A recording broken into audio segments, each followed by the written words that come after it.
बंधुगण जीवन में केबे केबे एमिति किछि लोक मिली जांती जी आमर खुशी छड़ाई नियंती। सेमानंक जोगु आमे सबुबले चिंतित रहू। शोइबा बेले शांति नाही कि जाग्रत अवस्था सुकून नाही। लागे जेमिति बंचिबा अतिष्ट होई गलानी। आउ सबुठार बड़ कथा हेउछि एमिति लोक अनेक समय रे आमे पाखापाखि हेइतांती। केही बंधु, केही संपर्कीय, केही सहकर्मी किंबा पुणी केबे केबे सेही माने जहांको उपरे आमे सबुठारु अधिक भरोसा करथिले। किंतु प्रश्न हेउछि जेतेबेले केही आपणक जीवन अतिष्ट करिदिए सेतेबेले कौन करिवे? दूरेई जिबे, लड़िबे ना चुपचाप सहिबे? एठारे आसे चाणक्य नीतिर असल भयंकर शक्ति। चाणक्य 20,000 वर्ष पूर्वरु ही कहि देइथिले जे शत्रु सहित सीधा सलख लड़ाई कर नाही। तार स्वभाव एवं तार उद्देश्य को बुझ, सेटिया ही तुमर सबुठारु बड़ अस्त्र। एही भिडियो रे आपनकु भयंकर जिनिष शिखिबाकु मिलिबा। एथिपाई भिडियोटी को संपूर्ण देखंतु, मझिरे छाड़ंतु नाही, कारण एही शिक्षा आपनक जीवन बदलाई देई पारे। भावंतु जदि केही प्रतिदिन आपनक जीवन को नरक बनाई देउछि तेबे कौन आपण चुपचाप से विष को पी चलिबे? ना, कारण जदि आपण आज पदक्षेप नेबे नाही तेबे काड़ी आपणक आत्मा मध्य भांगी जिबे। आउ जने भांगी जाइतिबा मनीष केवल निश्वास निए, बंचे नाही। तेणु आज आमे चाणक्य नीतिरु शिखिबा जेतेबेले केही आपणक जीवन दुर्विसह करिदिए सेतेबेले किपरि सठिक पदक्षेप नेबाकु हेबो, किपरि चिंद्रिबाकु हेबो असल शत्रुंकु एवं किपरि बनिबाकु हेबो एते मजबूत जे जेपरि केही आपणकु खसाई न पारो। चाणक्य नीति नंबर 1, शत्रु को चिंद्रंतु किंतु तुरंत प्रकाश करंतु नाही। चाणक्य कहते शत्रु को चिंद्रंतु किंतु निज मनर कथा ताकु जणांती नाही। अर्थात जेतेबेले केही आपणको जीवन अतिष्ठ करुछि सेतेबेले सर्वप्रथम आपणको बुझिबाकु हेबो जे तार असल मतलब कौन से केवल ईर्ष्या जोगु आपणको हैरान करुछि, कौन से आपणको आत्मविश्वास को भांगिबाकु चाहुछि किंबा से केवल आपणको असहायतार सुजोग नेउछि। प्रथम पदक्षेप हेउछि शत्रुर चिन्हट। किंतु एहा जानिबा मात्रे ता सामनारे रागंतु नाही, कारण जदि आपण तुरंत प्रतिक्रिया देबे तेबे आपण ता जालरे फसी जिबे। बरं चुप रुहंतु किंतु भितरे भितरे तार चालगुड़ी को लक्ष्य करंतु। चाणक्य नीति नंबर 2, नीरवता को अस्त्र करंतु। चाणक्य कहती मौनता ठारू बड़ कौनसी उत्तर नाही। जेतेबेले केही आपणको जीवन अतिष्ठ करे सेतेबेले से एया ही चाहे जे आपण भांगी पड़ी ता सामनारे प्रतिक्रिया दियंतु। आपण रागी जाई सेया करंतु जहा से चाहुछि। किंतु जदि आपण चुप रही तार चाल को देखिबे तेबे तार शक्ति निजे ही शेष हेबाकु लागिबो। मने रखंतु, जिए आपणको हैरान करुछि तार सबुठारु बड़ भोग हेउछि आपणको ध्यान। जदि आपण ताकु ध्यान देबे नाही तेबे धीरे धीरे से निजे दुर्बल होई जिवो। चाणक्य नीति नंबर 3, संपर्कर सत्यता को स्वीकार करंतु। अधिकांश समय रे आमको सबुठारु बड़ दुख देउतिबा लोक बाहरर नुहंती, बरं निज घरर होइथांती। बंधु, परिवार किंबा संपर्कीय। आउ एमानंकु चिन्हरिबा एवं स्वीकार करिबा बहुत कष्टकर होइथाए। किंतु चाणक्य कहती जेउठारे स्नेह नामरे विष दिया जाइए सेउठारे रहिबा मूर्खामी। अर्थात जदि केही बारंबार आपणक विश्वास भांगुछि, आपणक सम्मान को दली चकटी देउछि, तेबे से जेते भी निकटतर काहीकि न हुअंतु आपणकु सही सत्य को स्वीकार करिबाकु हेबो। संपर्कर नाम नहीं निज आत्मा को जड़ांती नाही। चाणक्य नीति नंबर 4, सठिक दूरता बजाय रखंतु। चाणक्य नीति स्पष्ट लेखा अछि जे शत्रु को पाखकु आसिबाकु दियंतु नाही एवं मित्र को एते भी पाखकु आसिबाकु दियंतु नाही जे से आपणकु आघात देई परिबो। अनेक समय रे आमकु लागे जे छाड़ एटा मोर निज लोक बदली जिवो, किंतु सत्य कथा हेउछि मनीषर स्वभाव सहजे बदले नाही। तेणु जिए आपणको जीवन अतिष्ठ करुछि ताठारु मानसिक एवं शारीरिक दूरता रखिबा जरूरी। दूरतार अर्थ शत्रुता नुहे, एहार अर्थ हेउछि ନିଜର ମାନସିକ ଶାନ୍ତିକୁ ବଞ୍ଚାଇବା। ଆଉ ଯେତେବେଳେ ଆପଣଙ୍କ ଆତ୍ମା ଶାନ୍ତ ହେବ ସେତେବେଳେ ହିଁ ଆପଣ ସଠିକ୍ ନିଷ୍ପତ୍ତି ନେଇପାରିବେ। ଚାଣକ୍ୟ ନୀତି ନମ୍ବର 5, ନିଜ ଜୀବନର ନିୟନ୍ତ୍ରଣ ଫେରାଇ ଆଣନ୍ତୁ। ଚାଣକ୍ୟ କହନ୍ତି, ଯାହାର ମନ ଅନ୍ୟମାନଙ୍କ ହାତରେ ଥାଏ ତାର ଜୀବନ ନରକ ସଦୃଶ। ଯେତେବେଳେ କେହି ଆପଣଙ୍କ ଜୀବନ ଅତିଷ୍ଠ କରୁଛି ସେତେବେଳେ ଅସଲରେ ସେ ଆପଣଙ୍କ ମନ ଉପରେ ରାଜ କରୁଛି। ଆପଣ ତା ଅନୁସାରେ ଚିନ୍ତା କରିବାକୁ ଲାଗିଛନ୍ତି, ତା କଥାରେ ଡରିବାକୁ ଲାଗିଛନ୍ତି, ତାର ଥଟ୍ଟା ପରିହାସରେ ଭାଙ୍ଗି ଯାଉଛନ୍ତି। କିନ୍ତୁ ମୁହୂର୍ତ୍ତତେ ଅଟକି ଭାବନ୍ତୁ ଯେ ଆପଣଙ୍କ ଜୀବନ ତାର ନା ଆପଣଙ୍କର। ମନେ ରଖନ୍ତୁ, କେହି ବି ଆପଣଙ୍କୁ ସେ ପର୍ଯ୍ୟନ୍ତ ହଇରାଣ କରିପାରିବ ନାହିଁ ଯେ ପର୍ଯ୍ୟନ୍ତ ଆପଣ ତାକୁ ନିଜ ମନରେ ସ୍ଥାନ ଦେଇନାହାନ୍ତି। ଆଜିଠାରୁ ହିଁ ଏହା ସ୍ଥିର କରନ୍ତୁ, ମୋ ଜୀବନ ମୋର। ଏକ କାହାଣୀ। ଜଣେ ରାଜାଙ୍କ ଦରବାରରେ ଜଣେ ଦାସ ଥିଲା ଯିଏ ସବୁବେଳେ ରାଜାଙ୍କୁ ଅପମାନିତ କରୁଥିଲା। ସେ କହୁଥିଲା, ଆପଣ ତ ବହୁତ ଦୁର୍ବଳ, ଆପଣଙ୍କ ନିଷ୍ପତ୍ତି ସବୁ ଭୁଲ। ରାଜା ଦୁଃଖରେ ରହିବାକୁ ଲାଗିଲେ। ଦିନେ ଚାଣକ୍ୟ ଆସିଲେ ଏବଂ କହିଲେ, ମହାରାଜ, କ'ଣ ଆପଣ ସେହି ଦାସକୁ ନିଜ ଆତ୍ମାର ମାଲିକ ମାନନ୍ତି? ରାଜା ଆଶ୍ଚର୍ଯ୍ୟ ହୋଇଗଲେ। ନା, ଏମିତି କେମିତି ହୋଇପାରେ? ଚାଣକ୍ୟ ହସିଲେ ଏବଂ କହିଲେ, ତାହେଲେ ତାର ଅପମାନରେ ଦୁଃଖିତ ହୋଇ ଆପଣ ତାକୁ ନିଜ ମନର ମାଲିକ କାହିଁକି ବନାଉଛନ୍ତି? ସେହିଦିନେ ରାଜା ସ୍ଥିର କଲେ ସେ ଅନ୍ୟ କାହାର କଥାରେ ନିଜର ଶାନ୍ତି ନଷ୍ଟ କରିବେ ନାହିଁ। ଚାଣକ୍ୟ ନୀତି ନମ୍ବର 6, ସମୟକୁ ଅପେକ୍ଷା କରନ୍ତୁ। ଚାଣକ୍ୟ କହନ୍ତି, ସମୟ ପୂର୍ବରୁ କୌଣସି ଫଳ ମିଠା ହୁଏ ନାହିଁ। ଅର୍ଥାତ୍ ଯଦି କେହି ଆପଣଙ୍କ ଜୀବନ ଅତିଷ୍ଠ କରୁଛି ତେବେ ତୁରନ୍ତ ପ୍ରତିଶୋଧ ନେବା କଥା ଚିନ୍ତା କରନ୍ତୁ ନାହିଁ, ବରଂ ସମୟକୁ ଅପେକ୍ଷା କରନ୍ତୁ। କାରଣ ସମୟ ହିଁ ସବୁଠାରୁ ବଡ଼ ବିଚାରପତି। ଆଜି ସେ ଆପଣଙ୍କୁ କଷ୍ଟ ଦେଉଛି, କିନ୍ତୁ କାଲି ସେ ସେହି ସମାନ ପରିସ୍ଥିତି ତାକୁ କଷ୍ଟ ଦେବ। ଆପଣଙ୍କ ପାଇଁ ଧୈର୍ଯ୍ୟ ରଖିବା ଜରୁରୀ, କାରଣ ଚାଣକ୍ୟଙ୍କ ଅନୁସାର ଧୈର୍ଯ୍ୟ ହିଁ ସବୁଠାରୁ ବଡ଼ ଅସ୍ତ୍ର। ବନ୍ଧୁଗଣ, ଆଜି ଆମେ ଶିଖିଲେ ଯେ ଯେତେବେଳେ କେହି ଆପଣଙ୍କ ଜୀବନ ଅତିଷ୍ଠ କରେ ସେତେବେଳେ ଚାଣକ୍ୟ ନୀତି ଆମକୁ ଶିଖାଏ, ଶତ୍ରୁକୁ ଚିହ୍ନନ୍ତୁ କିନ୍ତୁ ତୁରନ୍ତ ପ୍ରକାଶ କରନ୍ତୁ ନାହିଁ। ନୀରବତାକୁ ଅସ୍ତ୍ର କରନ୍ତୁ, ସମ୍ପର୍କର ସତ୍ୟତାକୁ ସ୍ୱୀକାର କରନ୍ତୁ, ସଠିକ୍ ଦୂରତା ରଖନ୍ତୁ, ନିଜ ଜୀବନର ନିୟନ୍ତ୍ରଣ ଫେରାଇ ଆଣନ୍ତୁ ଏବଂ ସମୟକୁ ଅପେକ୍ଷା କରନ୍ତୁ। କିନ୍ତୁ ଏହା ତ କେବଳ ଆରମ୍ଭ, କାରଣ ଆଗକୁ ଆମେ ଜାଣିବା ଯେତେବେଳେ ଶତ୍ରୁ ଚତୁର ହେବ ଏବଂ ବାରମ୍ବାର ଆପଣଙ୍କୁ ଖସାଇବାକୁ ଚେଷ୍ଟା କରିବ ସେତେବେଳେ ଚାଣକ୍ୟ ନୀତିର କେଉଁ ସବୁ ମାରାତ୍ମକ ଉପାୟ ଆପଣେଇବା ଉଚିତ। ସେହି ଉପାୟଗୁଡ଼ିକୁ ଯାହା କେବଳ ଆପଣଙ୍କୁ ବଞ୍ଚାଇବ ନାହିଁ ବରଂ ଆପଣଙ୍କୁ ଏତେ ମଜବୁତ କରିଦେବ ଯେ କୌଣସି ମଣିଷ ଆପଣଙ୍କ ଜୀବନରେ ବିଷ ମିଶାଇ ପାରିବ ନାହିଁ। ଚାଣକ୍ୟ କହନ୍ତି, ବିଚାର ଯେତେବେଳେ ବ୍ୟାପିଥାଏ ସେତେବେଳେ ସମାଜ ବଦଳିଥାଏ। ଯଦି ଆପଣ ମଧ୍ୟ ଚାହୁଁଛନ୍ତି ଯେ ଏହି ବିଚାର ଆହୁରି ଆଗକୁ ଯାଉ ତେବେ RS ଲର୍ଣ୍ଣିଂ 2 ପରିବାର ସହିତ ଯୋଡ଼ି ହୁଅନ୍ତୁ, ସବସ୍କ୍ରାଇବ୍ କରନ୍ତୁ ଏବଂ ଏହି ସନ୍ଦେଶକୁ ଅନ୍ୟମାନଙ୍କ ପାଖକୁ ପହଞ୍ଚନ୍ତି। ମନେ ରଖନ୍ତୁ, ଆପଣଙ୍କ ଗୋଟିଏ ପଦକ୍ଷେପ କାହାର ଜୀବନ ବଦଳାଇ ଦେଇପାରେ। ବନ୍ଧୁଗଣ, ପ୍ରଥମ ଭାଗରେ ଆମେ ଶିଖିଲେ ଯେ ଯେତେବେଳେ କେହି ଆପଣଙ୍କ ଜୀବନ ଅତିଷ୍ଠ କରିଦିଏ ତେବେ ସର୍ବପ୍ରଥମ ଆମକୁ ତାକୁ ଚିହ୍ନିବାକୁ ହେବ, ଚୁପ୍ ରହିବାକୁ ହେବ ଏବଂ ସଠିକ୍ ଦୂରତା ରଖିବାକୁ ହେବ। କିନ୍ତୁ ଏବେ ପ୍ରଶ୍ନ ଉଠୁଛି, ଯଦି ସେହି ମଣିଷ ଚତୁର ହୁଏ, ଯଦି ସେ ବାରମ୍ବାର ନୂଆ ନୂଆ ଉପାୟ ବାହାର କରି ଆପଣଙ୍କୁ ହଇରାଣ କରେ, ତେବେ କ'ଣ କରିବା?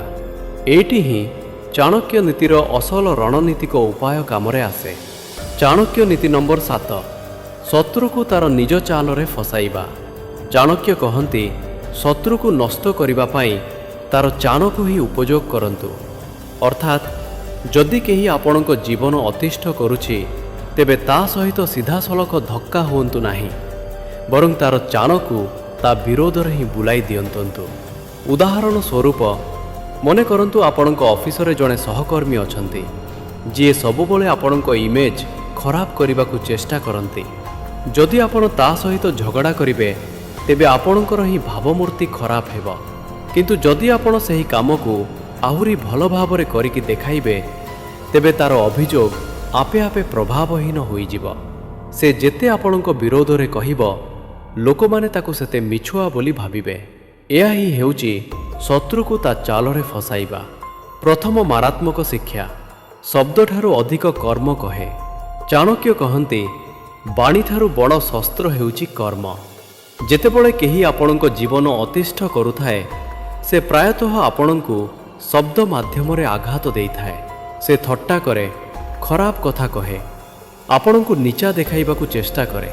କିନ୍ତୁ ଯଦି ଆପଣ ପ୍ରତିଥର ଜବାବ ଦେବେ, ତେବେ ତାର ହିଁ ଜିତ ହେବ। ଅସଲ ଜିତ ସେତେବେଳେ ହେବ ଯେତେବେଳେ ଆପଣ କିଛି ନ କହି ନିଜ କାମ ମାଧ୍ୟମରେ ପ୍ରମାଣିତ କରିବେ। ଚାଣକ୍ୟ କହନ୍ତି, ଦୁନିଆ ଶବ୍ଦ ଶୁଣେ ନାହିଁ, ପରିଣାମ ଦେଖେ। ତେଣୁ ହଇରାଣ କରୁଥିବା ଲୋକକୁ ଜବାବ ନିଜ କାମ ମାଧ୍ୟମରେ ଦିଅନ୍ତୁ। ଦ୍ୱିତୀୟ ମାରାତ୍ମକ ଉପାୟ, ଶତ୍ରୁକୁ ଅଣଦେଖା କରିବା ମଧ୍ୟ ଏକ ରଣନୀତି। ଅନେକ ସମୟରେ ଆମକୁ ଲାଗେ ଯେ ସାମ୍ନା ଲୋକ ସହ ଲଢ଼ିବା ହିଁ ଏକମାତ୍ର ରାସ୍ତା। କିନ୍ତୁ ଚାଣକ୍ୟ କହନ୍ତି, କେବେ କେବେ ଶତ୍ରୁକୁ ଅଣଦେଖା କରିବା ତାକୁ ଶେଷ କରିବା ଠାରୁ ବି ବଡ଼ ଆଘାତ ହୋଇଥାଏ। କାରଣ ଯେତେବେଳେ କେହି ବାରମ୍ବାର ଆପଣଙ୍କୁ ହଇରାଣ କରେ, ତାର ଅସଲ ଶକ୍ତି ହେଉଛି ଆପଣଙ୍କ ଧ୍ୟାନ। ଯଦି ଆପଣ ତାକୁ ସମ୍ପୂର୍ଣ୍ଣ ଅଣଦେଖା କରିଦେବେ, ତେବେ ଧୀରେ ଧୀରେ ସେ ନିଜେ ହିଁ କ୍ଳାନ୍ତ ହୋଇଯିବ। ଏକ ଛୋଟ କାହାଣୀ ଶୁଣନ୍ତୁ। ଥରେ ଚାଣକ୍ୟଙ୍କୁ ତାଙ୍କ ଶିଷ୍ୟମାନେ ପଚାରିଲେ, ଆଚାର୍ଯ୍ୟ, ଯଦି କେହି ପ୍ରତିଦିନ ଆମକୁ ଅପମାନିତ କରେ, ତେବେ ଆମକୁ କ'ଣ କରିବା ଉଚିତ? ଚାଣକ୍ୟ ହସିଲେ ଏବଂ କହିଲେ, ଯଦି କୌଣସି କୁକୁର ଆପଣଙ୍କୁ ଦେଖି ଭୁକେ, ତେବେ କ'ଣ ଆପଣ ପ୍ରତିଥର ଭୁକନ୍ତି? ନା ନା, ଆପଣ କେବଳ ନିଜ ରାସ୍ତାରେ ଚାଲିଥାନ୍ତି। ଏହା ହିଁ ସବୁଠାରୁ ବଡ଼ ଉତ୍ତର। ତୃତୀୟ ମାରାତ୍ମକ ଉପାୟ, ନିଜକୁ ଆହୁରି ମଜବୁତ କରନ୍ତୁ। ଯେତେବେଳେ କେହି ଆପଣଙ୍କ ଜୀବନ ଅତିଷ୍ଠ କରେ, ତାର ଅସଲ ଉଦ୍ଦେଶ୍ୟ ହେଉଛି ଆପଣଙ୍କୁ ଦୁର୍ବଳ କରିବା, ଆପଣଙ୍କ ଆତ୍ମବିଶ୍ୱାସକୁ ଭାଙ୍ଗିବା। କିନ୍ତୁ ଚାଣକ୍ୟ କହନ୍ତି, ଯିଏ ଭିତରୁ ମଜବୁତ, ତାକୁ ବାହାରର କୌଣସି ଆଘାତ ଭାଙ୍ଗି ପାରିବ ନାହିଁ। ଏହାର ଅର୍ଥ ହେଉଛି ଆପଣଙ୍କୁ ନିଜର ଧ୍ୟାନ ନିଜ ଆତ୍ମବଳ ଉପରେ ଲଗାଇବାକୁ ହେବ। ଯୋଗ କରନ୍ତୁ, ଧ୍ୟାନ କରନ୍ତୁ, ପାଠ ପଢ଼ନ୍ତୁ, କାମରେ ଫୋକସ୍ କରନ୍ତୁ। ଯେତେ ଅଧିକ ଆପଣ ନିଜକୁ ମଜବୁତ କରିବେ, ସାମ୍ନା ଲୋକ ଆପଣଙ୍କୁ ସେତେ ହଲାଇ ପାରିବ ନାହିଁ। ଚତୁର୍ଥ ମାରାତ୍ମକ ଉପାୟ, ସଠିକ ସମୟରେ ଜବାବ ଦିଅନ୍ତୁ। ଚାଣକ୍ୟ ନୀତି କହେ, ଯିଏ ରାଗ ସମୟରେ ଉତ୍ତର ଦିଏ ସେ ସବୁବେଳେ ହାରେ, ଏବଂ ଯିଏ ଧୈର୍ଯ୍ୟ ରଖି ସଠିକ ସମୟରେ ଉତ୍ତର ଦିଏ ସେହି ଜିତେ। ଯେତେବେଳେ କେହି ଆପଣଙ୍କ ଜୀବନ ଅତିଷ୍ଠ କରିଦିଏ, ତେବେ ତୁରନ୍ତ ରାଗରେ ପଦକ୍ଷେପ ନିଅନ୍ତୁ ନାହିଁ, ବରଂ ଧୈର୍ଯ୍ୟ ରଖନ୍ତୁ। ସଠିକ ସମୟକୁ ଅପେକ୍ଷା କରନ୍ତୁ। ତାପରେ ଥରକରେ ଏମିତି କିଛି କରନ୍ତୁ ଯେପରି ତାକୁ ଦ୍ୱିତୀୟ ଥର ଛିଡ଼ା ହେବାକୁ ସାହସ ନ ହୁଏ। ଆଉ ଏକ କାହାଣୀ ଶୁଣନ୍ତୁ। ଥରେ କୌଣସି ଜଣେ ମନ୍ତ୍ରୀ ଚାଣକ୍ୟଙ୍କୁ ଦରବାରର ନିଚା ଦେଖାଇବାକୁ ଚେଷ୍ଟା କଲେ। ସମସ୍ତଙ୍କ ସାମ୍ନାରେ ତାଙ୍କୁ ଥଟ୍ଟା କଲେ, କିନ୍ତୁ ଚାଣକ୍ୟ ଚୁପ୍ ରହିଲେ। କିଛି ସମୟ ପରେ ସେହି ମନ୍ତ୍ରୀ ଜଣକ ଏକ ଭୁଲ କାମରେ ଧରାପଡ଼ିଲେ। ଚାଣକ୍ୟ ପାଟି ନ କରି କେବଳ ଗୋଟିଏ ପ୍ରମାଣ ରାଜାଙ୍କ ସାମ୍ନାରେ ରଖିଦେଲେ ଏବଂ ସେହି ମନ୍ତ୍ରୀଙ୍କର ପଦବୀ ଚାଲିଗଲା। ଏଇଆ ହେଉଛି ସଠିକ ସମୟର ଆଘାତ। ପଞ୍ଚମ ମାରାତ୍ମକ ଉପାୟ, ନିଜକୁ ଲକ୍ଷ୍ୟ ମଧ୍ୟରେ ବୁଡ଼ାଇ ଦିଅନ୍ତୁ। ଯେତେବେଳେ କେହି ଆପଣଙ୍କ ଜୀବନ ଅତିଷ୍ଠ କରେ, ସବୁଠାରୁ ବଡ଼ ବିପଦ ହେଉଛି ଆପଣ ନିଜ ମଞ୍ଜିଲା ଭୁଲି ଯାଆନ୍ତି। ଆପଣଙ୍କ ଧ୍ୟାନ ତାର କଟୁ କଥା ଏବଂ କଷ୍ଟ ମଧ୍ୟରେ ଛନ୍ଦି ହୋଇଯାଏ। କିନ୍ତୁ ଚାଣକ୍ୟ କହନ୍ତି, ଯାହାର ଧ୍ୟାନ ଲକ୍ଷ୍ୟ ଉପରେ ଅଛି, ତାକୁ କେହି ବି ବିଚଳିତ କରିପାରିବେ ନାହିଁ। ତେଣୁ ଆପଣଙ୍କର ସମସ୍ତ ଶକ୍ତି ନିଜ ଲକ୍ଷ୍ୟ ଆଡ଼କୁ ବୁଲାଇ ଦିଅନ୍ତୁ। ଯେଉଁ ଲୋକମାନେ ଆପଣଙ୍କୁ ତଳକୁ ଖସାଇବାକୁ ଚାହୁଁଛନ୍ତି, ସେହିମାନେ ହିଁ କାଳେ ଆପଣଙ୍କ ସଫଳତା ଦେଖି ଜଳିବେ। ଷଷ୍ଠ ମାରାତ୍ମକ ଉପାୟ, ନିଜ ମିତ୍ର ଏବଂ ସହଯୋଗୀମାନଙ୍କୁ ମଜବୁତ କରନ୍ତୁ। ଚାଣକ୍ୟ ନୀତିର ଏକ ମହତ୍ତ୍ୱପୂର୍ଣ୍ଣ ସିଦ୍ଧାନ୍ତ ହେଉଛି, ଶତ୍ରୁ ଏକୁଟିଆ ନୁହେଁ, ତା ପଛରେ ମଧ୍ୟ ଲୋକ ଥାଆନ୍ତି। ସେଥିପାଇଁ ନିଜ ବନ୍ଧୁମାନଙ୍କୁ ସବୁବେଳେ ମଜବୁତ କରନ୍ତୁ। ଏହାର ଅର୍ଥ ହେଉଛି ଆପଣଙ୍କୁ ଏମିତି କିଛି ସଚ୍ଚା ସମ୍ପର୍କ ଗଢ଼ିବାକୁ ହେବ, ଯିଏ ଆପଣଙ୍କ ସହିତ ଛିଡ଼ା ହେବେ। ସେ ବନ୍ଧୁ ହୁଅନ୍ତୁ, ପରିବାର ହୁଅନ୍ତୁ କିମ୍ବା ଗୁରୁ। ଯେତେବେଳେ ଆପଣଙ୍କ ସହିତ ମଜବୁତ ହେବ, କୌଣସି ଶତ୍ରୁ ଆପଣଙ୍କୁ ଏକୁଟିଆ ଅନୁଭବ କରାଇପାରିବ ନାହିଁ। ସପ୍ତମ ମାରାତ୍ମକ ଉପାୟ, ନିଜକୁ ଶାନ୍ତ ରଖିବା ଶିଖନ୍ତୁ। ଚାଣକ୍ୟ କହନ୍ତି, ଯାହାର ମନ ଶାନ୍ତ, ସିଏ ହିଁ ସବୁଠାରୁ ବଡ଼ ଯୋଦ୍ଧା। ଯେତେବେଳେ କେହି ଆପଣଙ୍କ ଜୀବନ ଅତିଷ୍ଠ କରେ, ସେତେବେଳେ ସବୁଠାରୁ ବଡ଼ ଚ୍ୟାଲେଞ୍ଜ ହେଉଛି ଭିତରୁ ନ ଭାଙ୍ଗିବା। ଯଦି ଆପଣ ଭିତରୁ ଭାଙ୍ଗିଗଲେ ତେବେ ବାହାରେ କିଛି ବି କରିଜିତି ପାରିବେ ନାହିଁ। ସେଥିପାଇଁ ମନକୁ ଶାନ୍ତ ରଖିବା ଜରୁରୀ। ଧ୍ୟାନ, ପ୍ରାର୍ଥନା ଏବଂ ଭଲ ବିଚାର ଦ୍ୱାରା ମନକୁ ସନ୍ତୁଳିତ କରନ୍ତୁ। ତେବେ ବନ୍ଧୁଗଣ, ଆଜି ଆମେ ଜାଣିଲେ ଯେ ଯଦି କେହି ଆପଣଙ୍କ ଜୀବନ ଅତିଷ୍ଠ କରେ ଏବଂ ସେ ବାରମ୍ବାର ଚତୁରତାର ସହ ଆପଣଙ୍କୁ କଷ୍ଟ ଦିଏ, ତେବେ ଚାଣକ୍ୟ ନୀତି ଆମକୁ କ'ଣ ଶିଖାଏ? ଶତ୍ରୁଙ୍କୁ ତାର ନିଜ ଚାଲରେ ଫସାଇବା, ଶବ୍ଦରେ ନୁହେଁ କାମରେ ଜବାବ ଦେବା। କେବେ କେବେ ଅଣଦେଖା କରିବା ହିଁ ସବୁଠାରୁ ବଡ଼ ଆଘାତ। ନିଜକୁ ମଜବୁତ କରିବା, ସଠିକ୍ ସମୟରେ ଜବାବ ଦେବା, ନିଜ ଲକ୍ଷ୍ୟରେ ବୁଡ଼ିଯିବା, ସଚ୍ଚା ବନ୍ଧୁମାନଙ୍କୁ ମଜବୁତ କରିବା ଏବଂ ମନକୁ ଶାନ୍ତ ରଖିବା। କିନ୍ତୁ ଏହି କାହାଣୀ ଏଇଠି ଶେଷ ହେଉନାହିଁ, କାରଣ ତୃତୀୟ ଭାଗରେ ଆମେ ଜାଣିବା ଯଦି ଶତ୍ରୁ ଆପଣଙ୍କ ବିରୋଧରେ ଷଡ଼୍ୟନ୍ତ୍ର ରଚେ, ଆପଣଙ୍କ ପଛରେ ଖେଳ ଖେଳେ, ତେବେ ଚାଣକ୍ୟ ନୀତିର କେଉଁ ସବୁ ଗୁପ୍ତ ଉପାୟ ତାକୁ ହରାଇବା ପାଇଁ ଆପଣେଇବା ଉଚିତ। ବନ୍ଧୁଗଣ, ଏବେ ପର୍ଯ୍ୟନ୍ତ ଆମେ ଶିଖିଲେ କିପରି କାହାର ଚାଲକୁ ଚିନ୍ଦିବାକୁ ହେବ, କିପରି ସଠିକ୍ ଦୂରତା ରଖି ତାକୁ ଦୁର୍ବଳ କରିବାକୁ ହେବ ଏବଂ କିପରି ଷଡ଼୍ୟନ୍ତ୍ର କରୁଥିବା ଲୋକମାନଙ୍କୁ ସେମାନଙ୍କ ନିଜ ଚାଲରେ ଫସାଇବାକୁ ହେବ। କିନ୍ତୁ ଆଉ ଏକ ବିପଜ୍ଜନକ ପରିସ୍ଥିତି ଥାଏ, ଯେତେବେଳେ ସେହି ମଣିଷ କେବଳ ସାମ୍ନାରୁ ଆପଣଙ୍କୁ କଷ୍ଟ ଦିଏ ନାହିଁ, ବରଂ ପଛପଟେ ଷଡ଼୍ୟନ୍ତ୍ର କରେ। ସେ ଦେଖିବାକୁ ଆପଣଙ୍କ ବନ୍ଧୁ ବନେ, କିନ୍ତୁ ଭିତରେ ଭିତରେ ଆପଣଙ୍କୁ ଖସାଇବାକୁ ଯୋଜନା କରେ। ଏଇଟା ହିଁ ସେହି ଜାଗା ଯେଉଁଠାରେ ଅଧିକାଂଶ ଲୋକ ଫସିଯାଆନ୍ତି। କିନ୍ତୁ ଚାଣକ୍ୟ ଏଥିପାଇଁ ମଧ୍ୟ ଗୁପ୍ତ ନୀତି କହିଛନ୍ତି। ଗୁପ୍ତ ଉପାୟ, ଶତ୍ରୁର ମୂଳ ଉପରେ ଆଘାତ କରନ୍ତୁ। ଚାଣକ୍ୟ କହନ୍ତି, ଯଦି ଶତ୍ରୁର ମୂଳ କାଟି ଦିଆଯାଏ ତେବେ ତାର ଅସ୍ତିତ୍ୱ ମିଳାଇଯାଏ। ଅର୍ଥାତ୍ ଯଦି କେହି ଷଡ଼୍ୟନ୍ତ୍ର କରୁଛି, ତେବେ କେବଳ ତା କଥାର ଜବାବ ଦେବା ଯଥେଷ୍ଟ ନୁହେଁ। ଆପଣଙ୍କୁ ବୁଝିବାକୁ ହେବ ଯେ ତାର ଶକ୍ତି କେଉଁଠୁ ଆସୁଛି। କ'ଣ ସେ ଆପଣଙ୍କ ବିଷୟରେ ଗୁଜବ ପ୍ରଚାର କରୁଛି? କ'ଣ ତା ପଛରେ ଅନ୍ୟ କେହି ଲୋକ ଛିଡ଼ା ହୋଇଛନ୍ତି? କିମ୍ବା ତାର ଶକ୍ତି କେବଳ ଆପଣଙ୍କ ଭୟରୁ ଆସୁଛି? ଅସଲ ଆଘାତ ତାର ମୂଳ ଉପରେ କରିବାକୁ ହେବ। ଯଦି ଗୁଜବ ପ୍ରଚାର କରୁଛି, ତେବେ ସତ୍ୟ ସାମ୍ନାକୁ ଆଣନ୍ତୁ। ଯଦି ତା ପଛରେ ଲୋକ ଅଛନ୍ତି, ତେବେ ସେହି ଲୋକମାନଙ୍କୁ ନିଜ ସତ୍ୟତା ସହିତ ଯୋଡ଼ନ୍ତୁ। ଏବଂ ଯଦି ତାର ଶକ୍ତି ଆପଣଙ୍କ ଭୟରୁ ଆସୁଛି, ତେବେ ଆଜି ହିଁ ସେହି ଭୟକୁ ଶେଷ କରନ୍ତୁ। ପ୍ରଥମ ଗୁପ୍ତ ଉପାୟ, ଶତ୍ରୁକୁ ଭୁଲ ଭରସାରେ ରଖନ୍ତୁ। ଚାଣକ୍ୟ ନୀତି କହେ ଶତ୍ରୁକୁ ସବୁବେଳେ ଭ୍ରମରେ ରଖନ୍ତୁ, ଯେପରି ସେ ଆପଣଙ୍କ ଅସଲ ପଦକ୍ଷେପକୁ ଜାଣି ନପାରେ। ଏହାର ଅର୍ଥ ହେଉଛି ନିଜର ଯୋଜନା, ନିଜର ଚିନ୍ତାଧାରା ଏବଂ ନିଜର ଅସଲ ଶକ୍ତି ତାକୁ କେବେ ବି ଜଣାନ୍ତି ନାହିଁ। ବରଂ ତାକୁ ସବୁବେଳେ ଏହା ବିଶ୍ୱାସ କରନ୍ତି ଯେ ଆପଣ ଦୁର୍ବଳ ଅଛନ୍ତି, ଆପଣ ଡରୁଛନ୍ତି, ଆପଣ ଚୁପ୍ ଅଛନ୍ତି। ଆଉ ଯେତେବେଳେ ସେ ଅସାବଧାନ ହୋଇଯିବ, ସେତେବେଳେ ନିଜର ସଠିକ୍ ପଦକ୍ଷେପ ନିଅନ୍ତୁ। ଗୋଟିଏ କାହାଣୀ ଶୁଣନ୍ତୁ।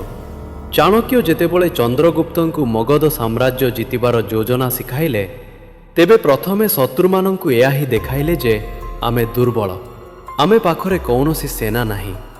କିନ୍ତୁ ଅସଲ ଶକ୍ତି ଗୁପ୍ତ ଭାବରେ ବଢ଼ାଗଲା ଏବଂ ଯେତେବେଳେ ସମୟ ଆସିଲା, ହଠାତ୍ ଏପରି ଆଘାତ କରାଗଲା ଯେ ଶତ୍ରୁ ସମ୍ଭାଳି ପାରିଲା ନାହିଁ। ଦ୍ୱିତୀୟ ଗୁପ୍ତ ଉପାୟ, ଶତ୍ରୁକୁ ନିଜ ଜାଲରେ ଫସିବାକୁ ଦିଅନ୍ତୁ। ଚାଣକ୍ୟ କହନ୍ତି, ଶତ୍ରୁର ଅଧୈର୍ଯ୍ୟତା ହିଁ ତାର ସବୁଠାରୁ ବଡ଼ ଜାଲ। ଅର୍ଥାତ୍ ଯଦି କେହି ଆପଣଙ୍କୁ ଖସାଇବା ପାଇଁ ବହୁତ ବ୍ୟଗ୍ର ଅଛି, ତେବେ ସେଟିଆ ହିଁ ତାର ସବୁଠାରୁ ବଡ଼ ଦୁର୍ବଳତା। ତାକୁ ବାରମ୍ବାର ବିଭ୍ରାନ୍ତ କରନ୍ତୁ। ତାକୁ ଏମିତି ଚାଲ ଖେଳିବାକୁ ଦିଅନ୍ତୁ ଯାହା ନିଜେ ତା ବିରୋଧରେ ଚାଲିଯିବ। ଉଦାହରଣ, ଯଦି କୌଣସି ସହକର୍ମୀ ଆପଣଙ୍କ ଭାବମୂର୍ତ୍ତି ଖରାପ କରିବାକୁ ମିଛ କହୁଛି, ତେବେ ତାକୁ ବାରମ୍ବାର କହିବାକୁ ଦିଅନ୍ତୁ। କାରଣ ମିଛ ଥରେ କାମ କରେ, କିନ୍ତୁ ବାରମ୍ବାର କହିଲେ ଲୋକମାନେ ନିଜେ ସନ୍ଦେହ କରିବାକୁ ଲାଗନ୍ତି। ଅର୍ଥାତ୍ ତା ମିଛର ଜାଲ ନିଜେ ତାକୁ ହିଁ ଫସାଇ ଦେବ। ତୃତୀୟ ଗୁପ୍ତ ଉପାୟ, ଗୁପ୍ତ ସହଯୋଗୀ ବନାନ୍ତୁ। ଚାଣକ୍ୟ ନୀତି କହେ, ଷଡ଼୍ୟନ୍ତ୍ରକୁ ହରାଇବା ପାଇଁ ନିଜର ଗୁପ୍ତ ବନ୍ଧୁମାନଙ୍କର ଜାଳ ତିଆରି କରନ୍ତୁ। ଯେତେବେଳେ କେହି ଆପଣଙ୍କ ଜୀବନ ଅତିଷ୍ଠ କରେ ଏବଂ ଆପଣଙ୍କ ବିରୋଧରେ ଷଡ଼୍ୟନ୍ତ୍ର ରଚେ, ତେବେ ଆପଣଙ୍କୁ ଏକୁଟିଆ ଲଢ଼ିବାକୁ ହେବ ନାହିଁ, ବରଂ ଏମିତି ଲୋକମାନଙ୍କୁ ସାଥିରେ ଯୋଡ଼ନ୍ତୁ ଯିଏ ସତ୍ୟକୁ ଦେଖୁଛନ୍ତି। ସେମାନଙ୍କ ଠାରୁ ଗୁପ୍ତ ସହଯୋଗ ନିଅନ୍ତୁ ଏବଂ ସଠିକ୍ ସମୟରେ ସେମାନଙ୍କ ସହ ମିଶି ଶତ୍ରୁର ଚାଳକୁ ଭାଙ୍ଗି ଦିଅନ୍ତୁ। ଚତୁର୍ଥ ଗୁପ୍ତ ଉପାୟ, ଶତ୍ରୁର ଶକ୍ତିକୁ ଧୀରେ ଧୀରେ ଦୁର୍ବଳ କରନ୍ତୁ। ଚାଣକ୍ୟ କହନ୍ତି, ଶତ୍ରୁକୁ ହଠାତ୍ ଶେଷ କରନ୍ତୁ ନାହିଁ, ତାର ଶକ୍ତିକୁ ଧୀରେ ଧୀରେ କମ୍ କରନ୍ତୁ।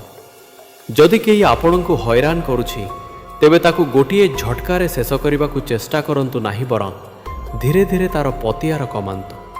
ତାର ସହଯୋଗୀମାନଙ୍କୁ ତାଠାରୁ ଦୂରେଇ ଦିଅନ୍ତୁ, ତାର ସଂଖ୍ୟା କମାନ୍ତୁ, ତାର ଆତ୍ମବିଶ୍ୱାସ ଭାଙ୍ଗନ୍ତୁ ଏବଂ ଯେତେବେଳେ ସେ ଏକୁଟିଆ ହୋଇଯିବ, ସେତେବେଳେ ଶେଷ ଆଘାତ କରନ୍ତୁ।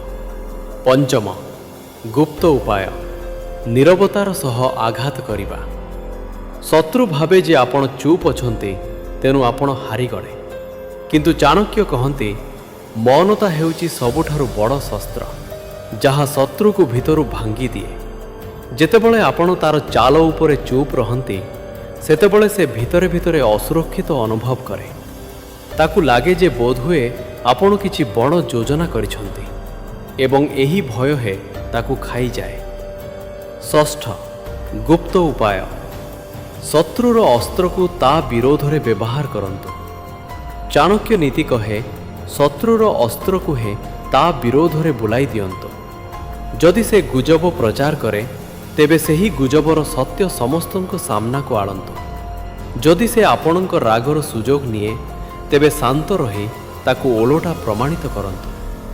ଯଦି ସେ ଆପଣଙ୍କ କାମକୁ ଅଟକାଇବାକୁ ଚେଷ୍ଟା କରେ, ତେବେ ସେହି କାମକୁ 2 ଗୁଣ ଶକ୍ତିରେ ପୂରା କରନ୍ତୁ। ସପ୍ତମ, ନିର୍ଣ୍ଣାୟକ ଉପାୟ, ନିଜକୁ ଏତେ ଉଚ୍ଚକୁ ନେଇଯାଆନ୍ତୁ ଯେପରି କେହି ଛୁଇଁ ନପାରେ। ଚାଣକ୍ୟ କହନ୍ତି, ସିଂହ ଉପରେ ବିଡ଼ୁଆ ଭୁକି ପାରନ୍ତି, କିନ୍ତୁ କାମୁଡ଼ି ପାରିବେ ନାହିଁ। ଅର୍ଥାତ୍ ଯଦି ଆପଣ ନିଜ ଜୀବନରେ ଏତେ ଉଚ୍ଚକୁ ଉଠିଯିବେ, ତେବେ କୌଣସି ବି ଷଡ଼ୟନ୍ତ୍ର ଆପଣଙ୍କୁ ଖସାଇ ପାରିବ ନାହିଁ। ଲୋକମାନେ ଚେଷ୍ଟା କରିବେ, କିନ୍ତୁ ସେମାନଙ୍କ ଚେଷ୍ଟା ସେଇଠି ଶେଷ ହୋଇଯିବ। ତେଣୁ ନିଜର ପରିଶ୍ରମ, ନିଜର ନିଷ୍ଠା ଏବଂ ନିଜର ଲକ୍ଷ୍ୟକୁ ଏତେ ମଜବୁତ କରନ୍ତୁ ଯେପରି କେହି ଆପଣଙ୍କ ପାଖାପାଖି ବି ଛିଡ଼ା ହୋଇନପାରେ। ବନ୍ଧୁଗଣ, ଏବେ ଆସିଲା ଚାଣକ୍ୟ ନୀତିର ସବୁଠାରୁ ଭୟଙ୍କର ଅଧ୍ୟାୟ। ଯଦି କେହି ଆପଣଙ୍କୁ ସମ୍ପୂର୍ଣ୍ଣ ବର୍ବାଦ କରିବାକୁ ଶପଥ ନେଇଛି, ତେବେ କ'ଣ କରିବେ? ପ୍ରଥମ, ନିର୍ଣ୍ଣାୟକ ଉପାୟ, ଶତ୍ରୁର ଦୁର୍ବଳତା ଖୋଜନ୍ତୁ ଏବଂ ତାକୁ ଅସ୍ତ୍ର ବନାନ୍ତୁ।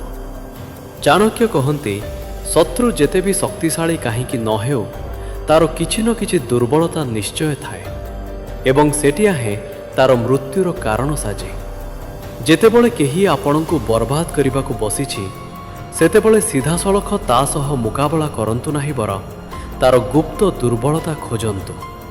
ସେ ଲୋଭ ହୋଇପାରେ, ତାର ଅହଙ୍କାର ହୋଇପାରେ କିମ୍ବା ତାର କୌଣସି ଗୁପ୍ତ ରହସ୍ୟ ହୋଇପାରେ।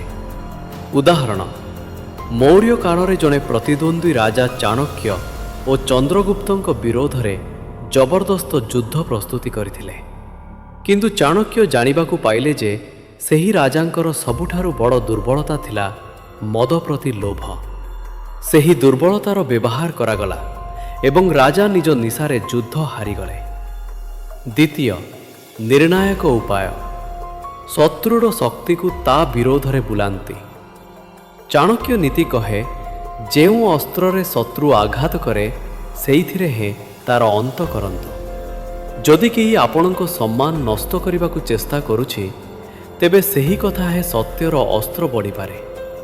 ଯଦି କେହି ଆପଣଙ୍କୁ ରାଗରେ ଫସାଇବାକୁ ଚାହୁଁଛି, ତେବେ ତାର ଅଧୈର୍ଯ୍ୟତା ତାର ପତନ କରିପାରେ। ତୃତୀୟ, ନିର୍ଣ୍ଣାୟକ ଉପାୟ, ସିଧାସଳଖ ଆଘାତ କରନ୍ତୁ, କିନ୍ତୁ ସଠିକ୍ ସମୟରେ। ଯେତେବେଳେ କେହି ଆପଣଙ୍କୁ ମିଶେଇ ଦେବାକୁ ଶପଥ ନେଇଛି, ତେବେ କେବଳ ଆତ୍ମରକ୍ଷା କଲେ ଚଳିବ ନାହିଁ। ଗୋଟିଏ ସମୟ ଆସେ ଯେତେବେଳେ ସିଧାସଳଖ ଆଘାତ କରିବାକୁ ପଡ଼େ। ଚାଣକ୍ୟ କହନ୍ତି, ସିଂହ ଚୁପଚାପ ବସେ ନାହିଁ, ସେ ସଠିକ୍ ସମୟ ଦେଖି ଡିଆ ମାରେ। ଅର୍ଥାତ୍ ଯେତେବେଳେ ଶତ୍ରୁ ସମ୍ପୂର୍ଣ୍ଣ ଖୋଳିଯିବ, ସେତେବେଳେ ଆପଣଙ୍କୁ ମଧ୍ୟ ସେର ପରି ଡିଆ ମାରିବାକୁ ହେବ ଏବଂ ଏପରି ଆଘାତ କରିବାକୁ ହେବ ଯେପରି ସେ ପୁଣି ଥରେ ଉଠି ନପାରେ। ଚତୁର୍ଥ, ନିର୍ଣ୍ଣାୟକ ଉପାୟ, ଶତ୍ରୁକୁ ସେଇଠି ମାରନ୍ତୁ ଯେଉଁଠି ସେ କଳ୍ପନା ବି କରିନଥିବ। ଚାଣକ୍ୟ ନୀତିରେ ଲେଖା ଅଛି, ଶତ୍ରୁ ଉପରେ ସେହି ଆଘାତ କରନ୍ତୁ ଯାହା ସେ ଭାବିନଥିବ।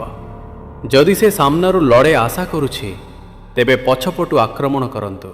ଯଦି ସେ ଭାବୁଛି ଆପଣ ଚୁପ୍ ରହିବେ, ତେବେ ହଠାତ୍ କହି ଉଠନ୍ତୁ। ପଞ୍ଚମ ନିର୍ଣ୍ଣାୟକ ଉପାୟ, ଶତ୍ରୁର ମୂଳ ଶେଷ କରନ୍ତୁ।